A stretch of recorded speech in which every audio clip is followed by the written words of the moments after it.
ہمیں بس یہ دیکھنا ہے کہ کہیں ہم تو فرعون نہیں بن رہے، یعنی اللہ کی آیت میں دیے گئے اللہ کے حکم کے مقابلے میں اپنی ذاتی رائے کو اہمیت دے کر تکبر تو نہیں کر رہے۔ تو میرے بھائی، اس طرح جب ہم اللہ کی آیات اپنے ذکر یا نصیحت کے لیے پڑھیں گے تو ہی ہمیں اللہ کی کتاب سے ہدایت ملے گی۔ بھائی، آپ کی اس وضاحت کے بعد تو مجھے قرآن سمجھنے کے لیے آسان لگ رہا ہے، مگر لوگ کہتے ہیں کہ قرآن ایک مشکل کتاب ہے۔ بھائی، یہ تو شیطان ہے جو قرآن کو مشکل کتاب کہتا ہے۔ دیکھیں اللہ سورہ نمبر 54 کی آیت 17 میں کیا کہہ رہے ہیں، وَلَقَدْ يَسَّرْنَا الْقُرْآنَ لِلذِّكْرِ فَهَلْ مِن مُدَّكِرٍ، اور بے شک ہم نے آسان کر دیا قرآن کو نصیحت کے لیے، پھر ہے کوئی کہ سمجھے۔ بھائی، اس آیت میں تو اللہ کہہ رہے ہیں کہ قرآن آسان ہے ذکر یعنی نصیحت کے لیے۔ جی بھائی، اس سورہ 54 کی آیت 22، 32 اور 40 میں بھی اللہ نے یہی بات دہرائی ہے۔ تو اللہ نے ایک ہی سورہ میں 4 دفعہ کہا کہ قرآن آسان ہے نصیحت لینے کے لیے، مگر بعض لوگوں کو شاید یقین نہیں اللہ کی بات پر کہ وہ قرآن کو مشکل کتاب کہہ دیتے ہیں۔ اور کیا آپ کو پتا ہے کہ قرآن میں تقریباً 5000 کے قریب منفرد لفظ ہیں، اور صرف 100 لفظ ایسے ہیں جو آدھے قرآن کو کور کرتے ہیں۔ یعنی اگر آپ صرف 100 لفظوں کے معنی یاد کر لیں تو آپ کو آدھے قرآن کے معنی پتہ ہوں گے، اور بقیہ الفاظ بھی آپ لفظ با لفظ ترجمے والے قرآن سے پڑھ کر تھوڑے عرصے میں پہچاننے لگیں گے، اور پھر آپ کی صلاۃ بھی سمجھ کر پڑھنے والی صلاۃ ہو جائے گی۔ اچھا بھائی، کیا میں کسی بھی قرآن سے پڑھ سکتا ہوں؟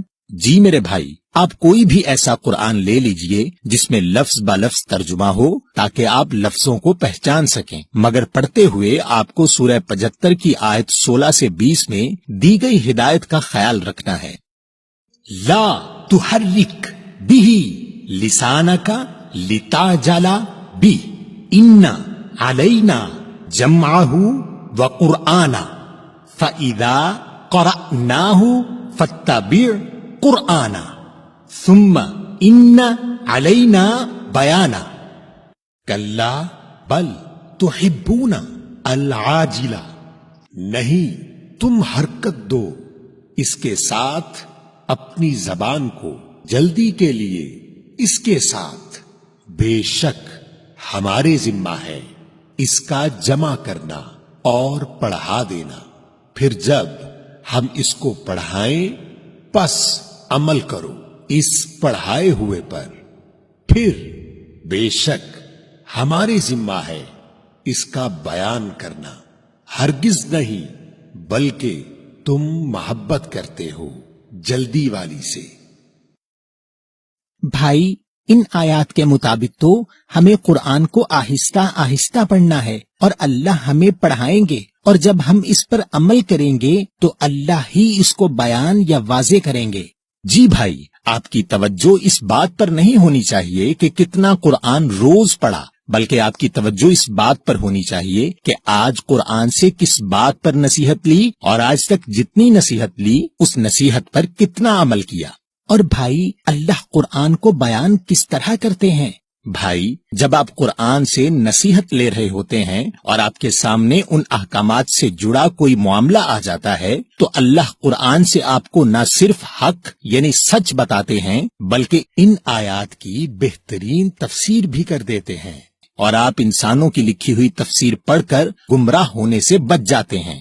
دیکھیں اللہ سورہ نمبر 25 کی آیت نمبر 33 میں کیا کہہ رہے ہیں، وَلَا يَأْتُونَكَ بِمَثَلٍ إِلَّا جِئْنَاكَ بِالْحَقِّ وَأَحْسَنَ تَفْسِيرًا، اور نہیں یہ آتے تیرے پاس ساتھ کسی مثال کے، مگر ہم بھیج دیتے ہیں تیرے پاس ساتھ سچائی کے اور بہترین تفسیر۔ بھائی، اس آیت کے مطابق تو اللہ بہترین تفسیر کرتے ہیں، یعنی ہمیں کسی بھی تفسیر پڑھنے کی ضرورت نہیں۔ اچھا بھائی، میں قرآن سے اپنے کسی مسئلے پر مکمل رہنمائی کیسے لے سکتا ہوں؟ اللہ نے قرآن کو انسانی نفسیات کے مطابق رکھا ہے اور اسی بنیاد پر آپ کے اسکول کا طریقہ ہے. یعنی جب آپ اسکول جاتے ہیں تو پہلے انگلش کا پیریڈ ہوتا ہے، پھر اردو کا ہوتا ہے، پھر سائنس کا ہوتا ہے، پھر حساب کا ہوتا ہے. یعنی ہر تھوڑی دیر کے بعد موضوع بدل جاتا ہے تاکہ آپ بور نہ ہوں. تو ایک دن میں آپ تھوڑی سائنس، تھوڑا حساب، تھوڑی اردو وغیرہ سیکھتے ہیں. مگر جب امتحان کی تیاری کرتے ہیں تو ساری پڑھی ہوئی اردو ایک جگہ کرتے ہیں، ساری سائنس ایک جگہ کرتے ہیں اور دیگر تمام موضوع الگ الگ کر کے پڑھتے ہیں. اسی طرح قرآن میں ہر لفظ ایک موضوع ہے. مثلا طلاق کا لفظ قرآن میں سورہ بقرہ نمبر 2 اور سورۃ الحجرات نمبر 33 اور سورۃ الطلاق نمبر 65 میں آیا ہے. تو جب آپ کو طلاق کے موضوع کو سمجھنا ہے تو آپ کو ان تمام آیات کو اکٹھا کرنا ہوتا ہے اور پڑھنا ہوتا ہے. اس سے آپ کو پورا موضوع سمجھ میں آ جاتا ہے اور پھر کوئی آپ کو گمراہ نہیں کر سکتا. کیونکہ اگر کوئی شخص کوئی بات اپنے پاس سے کرے تو آپ کہیں گے کہ میں نے اس موضوع پر تمام آیات قرآن سے پڑھی ہیں، اور اگر آپ سچے ہیں تو قرآن سے ثابت کرو. تو اس طرح آپ گمراہ ہونے سے بچ جاتے ہیں. لیکن بھائی ہم اس طرح موضوع کے اوپر آیات کیسے ڈھونڈیں گے؟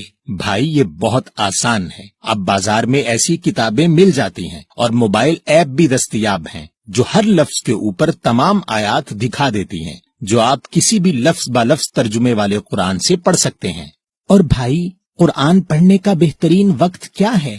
آپ سورہ نمبر 73 کی آیت 1 سے 4 تک اور سورہ نمبر 17 آیت نمبر 78 دیکھیں. یا ایہا المزمل قمی اللیل الا قلیلا نصفہ اوی انقص منہ قلیلا او زد علیہ ورتلی القرآن ترتیلا.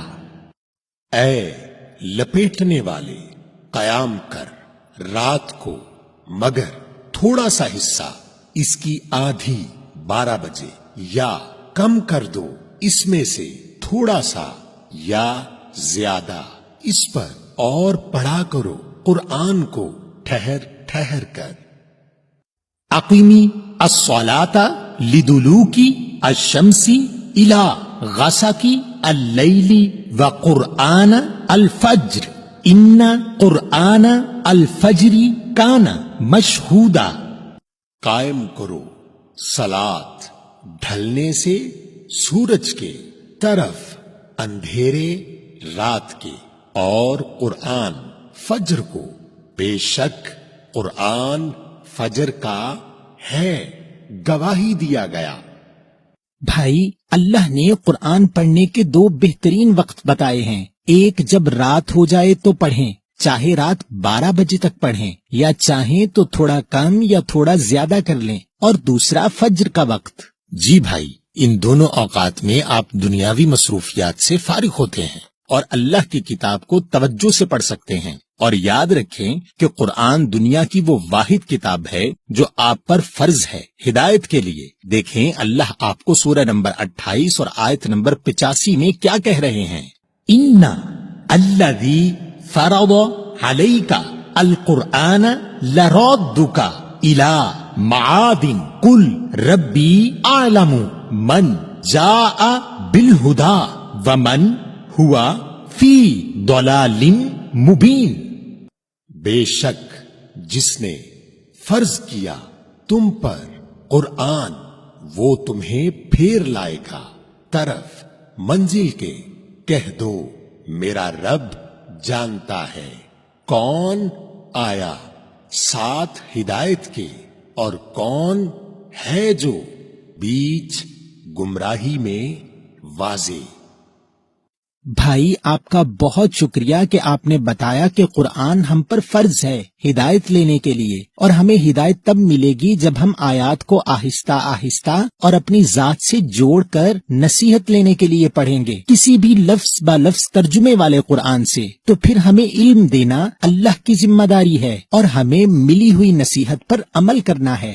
جی میرے بھائی، اب آپ اس پیغام سے دوسروں کی آگاہی کے لیے اس کو شیئر بھی کر دیجئے گا.